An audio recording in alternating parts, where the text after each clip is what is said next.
ಚಾಮುಂಡೇಶ್ವರಿ ದೇವಿ ಜನ್ಮದಿನಾಚರಣೆಗೆ ಕೋಡಿಮಠ ಶ್ರೀಗಳ ಸಾರಥ್ಯ.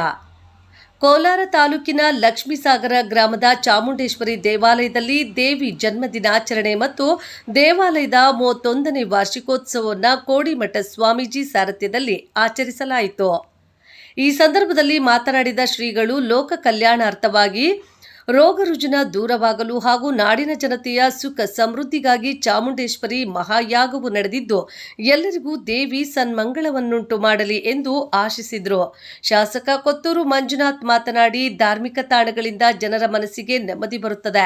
ಇತ್ತೀಚೆಗೆ ಜನತೆ ಧಾರ್ಮಿಕ ಪರಂಪರೆಯನ್ನ ಸ್ವಲ್ಪ ಮಟ್ಟಿಗೆ ಮರೆಯುತ್ತಿದ್ದು, ಹೀಗಾಗಿ ಇನ್ನಾದರೂ ಎಚ್ಚೆತ್ತುಕೊಂಡು ಧಾರ್ಮಿಕ ಕೈಂಕರ್ಯಗಳ ಮೂಲಕ ಪೂಜಾ ಪರಂಪರೆಯನ್ನ ಮುಂದುವರಿಸಬೇಕೆಂದು ಸೂಚಿಸಿದರು. ನಾಗಲಾಪುರ ಮಠದ ಶ್ರೀಗಳು ಮಾತನಾಡಿ, ಪ್ರಸ್ತುತ ಹಣದಾಸೆಯಿಂದಾಗಿ ಜನರಲ್ಲಿ ಶಾಂತಿ ನೆಮ್ಮದಿ ಕದಡಿದ್ದು, ಹೀಗಾಗಿ ದೈವ ಪೂಜಾದಿಗಳ ಮೂಲಕ ಆತ್ಮತೃಪ್ತಿ ಹೊಂದಲು ಮುಂದಾಗಬೇಕೆಂದು ನುಡಿದರು.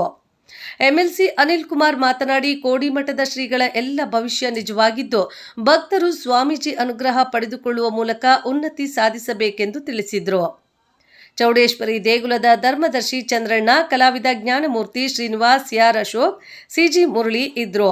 ಫೋಟೋ ಕ್ಯಾಪ್ಷನ್: ಕೋಲಾರದ ಲಕ್ಷ್ಮೀಸಾಗರ ಚಾಮುಂಡೇಶ್ವರಿ ದೇವಾಲಯದಲ್ಲಿ ನಡೆದ ದೇವಿ ಜನ್ಮ ದಿನಾಚರಣೆಯಲ್ಲಿ ಕೋಡಿಮಠ ಶ್ರೀಗಳು ಭಾಗವಹಿಸಿದ್ರು.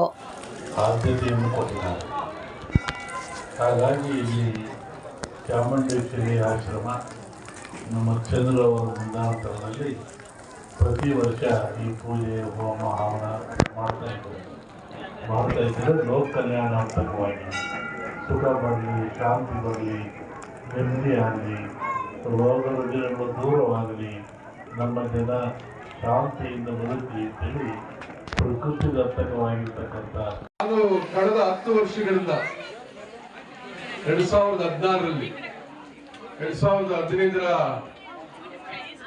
ವಿಧಾನ ಪರಿಷತ್ ಚುನಾವಣೆಯಲ್ಲಿ ಸೋತ ಮೇಲೆ ಚಂದ್ರಣ್ಣ ಸೋತಿದ್ಯಾ ಅಂತೇಳಿ ಬೇಸರ ಮಾಡ್ಕೊಳ್ಬೇಡ, ನಿರಾಶೆ ಆಗ್ಬೇಡ,